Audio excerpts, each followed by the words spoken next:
Good evening, ladies and gentlemen, and welcome back to the Broverwatch podcast. What seems different today?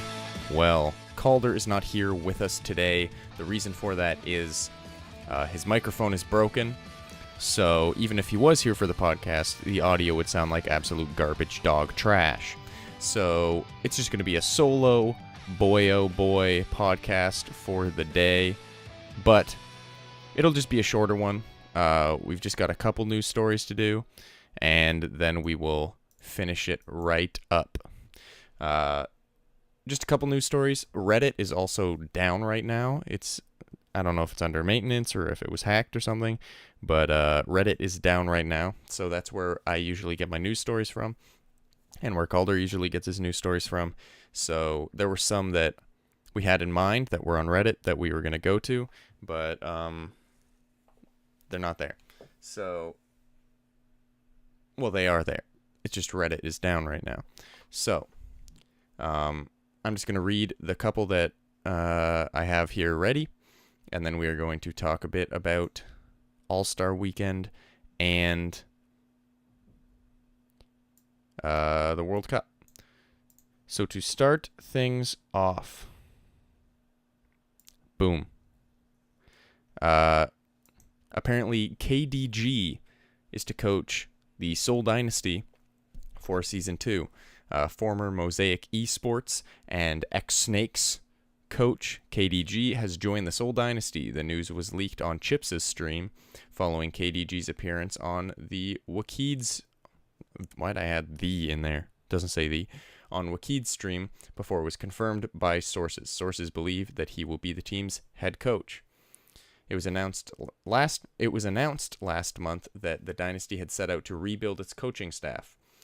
Now, this apparently was because they had like 5 head coaches and none of them agreed with each other, and that's kind of why Seoul Dynasty met a bitter end. So hopefully KDG can bring Seoul Dynasty some of the winning that they oh so desire, because man, oh man, they were the sad story of the Overwatch League.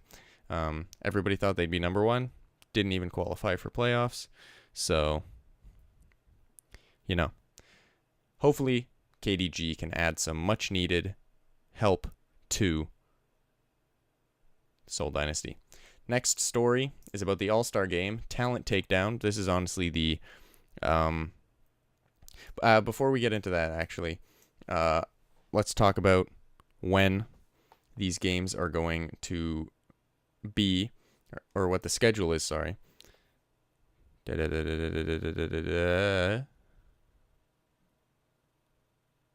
is loading right now for audio listeners. And if, by the way, if you listen on audio, tweet at us at Broverwatch_BAL and let us know, because we're not even sure if we have any audio listeners. So if we do, and you are one of them, please let us know, because that would be helpful to know. And then we would easily make it more enjoyable for you guys. If we knew you were here. Anyway, so those watching on YouTube, you can see it, but for those on audio, this is the schedule for All-Star Weekend. And by the way, this is Eastern Time. So if you want to convert it to your time, you can do that. I'm not going to convert it to every single time. So this is Eastern Time on Saturday, August 25th. That is this upcoming weekend. At 7 p.m., there will be a Lucio Ball showdown. I feel like that's going to be less exciting than it seems, because Lucio Ball is very slow. It's like slow Rocket League. But maybe it'll be fun, especially if we have a bunch of friggin' crazy Lucio players in there. 8 o'clock will be the 6v6 Mystery Heroes. Looking forward to that. Seeing a bunch of pros play random heroes will be a ton of fun. And yet, for all we know, maybe someone who will play a hero that they aren't known for playing, they'll do crazy good, and then that'll affect something in the Overwatch League. Who knows? At 9 o'clock, it'll be the Widowmaker 1v1 quarterfinals and semifinals. That'll be fun. That's exciting. I'm a little bummed because Linkser isn't in the Widowmaker showdown. I'm actually... one sec. Whoa. That's weird. I am going to quickly look up because I don't know if we talked about it, the Widowmaker contest tournament brackets.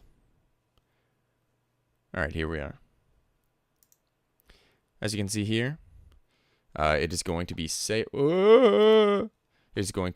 Player versus Carpe. It is going to be Pine versus Striker, Architect versus Soon, and Fleta versus Surefour. These are great matchups. Seiya Player versus Carpe is going to be absolutely insane. Pine versus Striker, poor Striker. Architect versus Soon, probably that'll be good. That'll be good. They're both good. But personally, that's the one I'm least excited for. Fleta versus Surefour will also be good because Surefour is great and Fleta is good. So that'll be fun. But Seiya Player versus Carpe is hands down the greatest matchup here. Like I was saying, bit bummed that Linkser is not in this lineup. Very weird. Very strange. I do not understand. But, whatever. Maybe he declined. Or maybe they didn't ask him. Whatever the answer is, I'm a bit bummed. Then, after the Widowmaker 1v1 is the Talent Takedown, which is all the casters and analysts, and then Malik and Puckett and Zoe, all facing off against each other. And we'll get a bit more into that in a sec. Then there's lockout elimination. That'll be fun. Question is it 6v6 lockout elimination or is it 3v3 lockout elimination? Either way, I think it'll be fun. And then Widowmaker 1v1 finals. Sorry, Talent Takedowns at 10:30 p.m. Lockout eliminations at 11:30 p.m. And then Widowmaker 1v1 finals is at 12:30 a.m. Yikes. Luckily, it's a Saturday. Whew. So all those, I think, are going to be a blast. It's weird. The actual All-Star game is on Sunday at 2 p.m., but I'm more excited for the Saturday. But obviously I'm going to watch the All-Star game because that's going to be a blast and a half. A bit bummed because Seagull is not going to be there because he decided to retire, which is to be a full-time streamer. Of course, that's great for him. It's great for us as well because we get to see him stream more. But I'm a bit bummed that he also isn't going to the All-Star weekend. I was hoping that could be his final hurrah in competitive play, but I also understand. And then also Birdring isn't going to be playing because he wants to give his wrist more time to heal, and Prophet will be replacing him. And also Kareev is taking Seagull's spot in the starting roster, and then Bishu is taking the empty spot in the rest of the roster. So that's cool, and it's great for Bishu. Now, before we get into the Talent Takedown trash talk that was released, I am going to real quick pull up the teams for the Talent Takedown because it's very interesting. They did a very good job of balancing these. I just tried to open a Reddit thread, but Reddit's down. Am I stupid? Don't answer that. The answer is yes.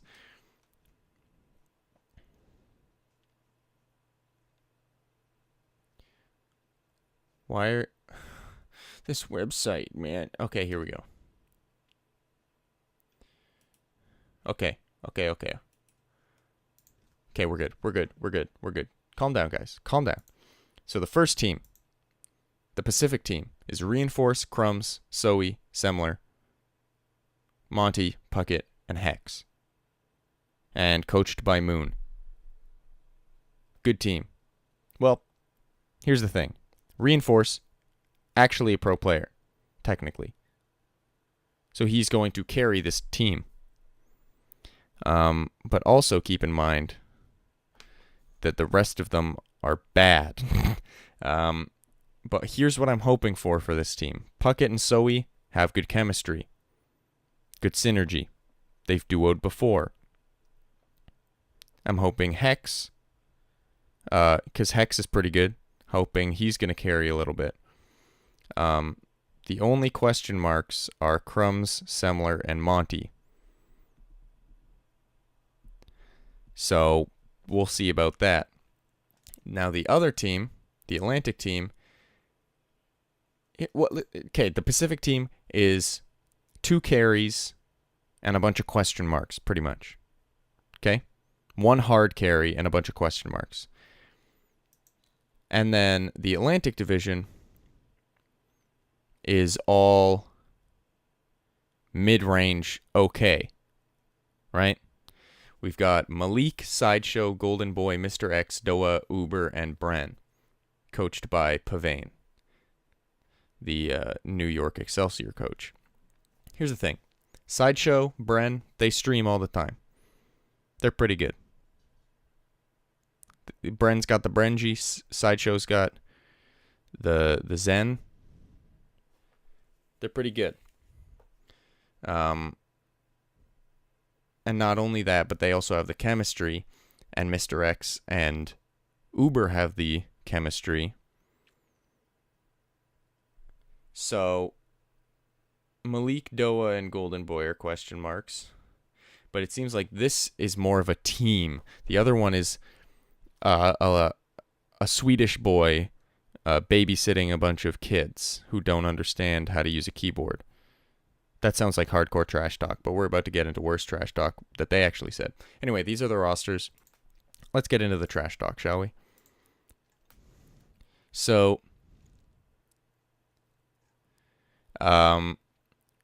Sideshow said, "This looks tough. We don't have Reinforced to carry. On the positive side, we don't have Monty, Puckett, Soe, Hex, Crumbs, and Semler feeding their brains out."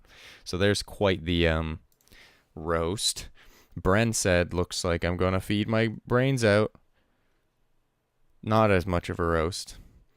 But here we go. Here's the actual trash talk. The first 2 are just writers. Not gonna really read those because we don't really care about those. Sorry. Sideshow says, "Atlantic Division win, easy 4-0 roll, even in a best of 5. Johnny can't carry all that dead weight." Yikes, right? Yikes. Then Hex says, I have given Hex some crap in the past for being a little monotone. I say he gives good analysis, but he's a little monotone. This makes up for all of that because he has the best roast. He says, "Well, first of all, this game is a best of 3, so Sideshow is an idiot. All of the Atlantic players are one-tricks, and their one-tricks are about as impressive as their prediction skills.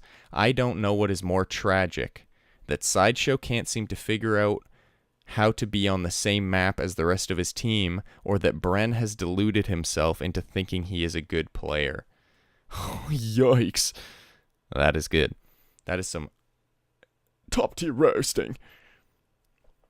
I'm going to be very interested to see how Sideshow and Bren do, because they're talking a big game. Also, how good Hex is. Uber says, "Despite Reinforce boosting his team's average SR up to about 2K. Oh boy, that is a roast hard. The pressure is all going to be on him. Johnny is overly serious and very sensitive, an easy target, especially when everybody is expecting him to carry his team to a win. It's Overwatch. Reinforce is going to be too busy making sure the rest of his team aren't jamming forks into power outlets to handle the rest of us. He will tilt. 4 of the 6 of us are already entirely proficient at getting into his head. And now we will have to share the stage with far bigger personality. Now he will have to share the stage with far bigger personalities than him. Should be a straightforward win, 2-0. Puckett will compulsively feed like crazy, Hex and Zoe will tilt, and Crumbs probably won't even turn up, having forgot what day it is because he was busy reading through a Kafka-induced existential crisis. Busy waiting through. There you go. So that was Uber. Lots of roast there. Puckett says, listen, this was supposed to be casters versus analysts, but Mr. X got scared and changed the format. We still have Zoe, Reinforce, and Crumbs, while subbing out Side Throw for Trance Champion Hexagrams and Main Tank Monte Cristo. We'll sweep the Atlantic crew easy peasy. Good trash talk there. Now here's Crumbs. Each of those people predicted their own teams. Crumbs doesn't really have a prediction. This is what he says. I'm the best ever. I'm the most brutal and vicious and most ruthless champion there has ever been. There's no one can stop me. Sideshow is a conqueror? No, I'm Alexander. He's no Alexander. I'm the best ever. There's never been anybody as ruthless. I'm Sonny Liston. I'm Jack Dempsey. There's no one like me. I'm from their cloth. There's no one that can match me. My style is impetuous. My defense is impregnable. And I'm just ferocious. I want your SR. I want to eat his avocados. Praise be to Jeff. So Crumbs didn't really say anything there. Those are all the trash talks and predictions from those guys. Honestly, who do I think is going to win? I think Atlantic's going to win, but I'm going to be cheering for Pacific Division because I love Reinforce, and he's just got to carry all these kids. And Hex. Hex will probably do fine. But I'm cheering for Reinforce and his kindergarten class to win, but I think if I was a betting man, probably Atlantic's going to win.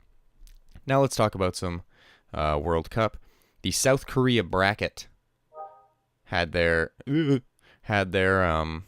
matches to see which two qualify for the top 8. And for the most part, it was very obvious who was going to be the top 2. But the matches were still great. First day was was Hong Kong versus Russia 4-0. Russia did very well. Chinese Taipei versus South Korea 4-0. South Korea did very well.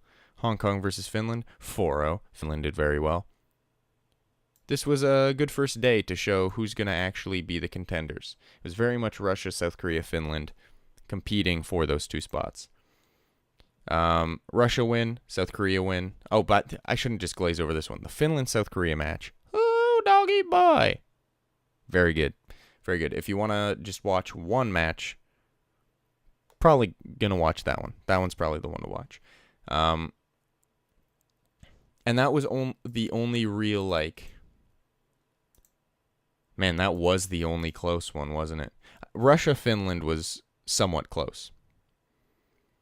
But the Finland-South Korea was the only real close one. The rest were all 4-0s or almost 4-0s.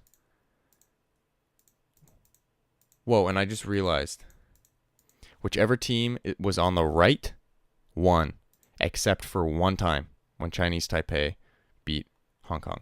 Anyway, so it was a good start to the Overwatch World Cup thing.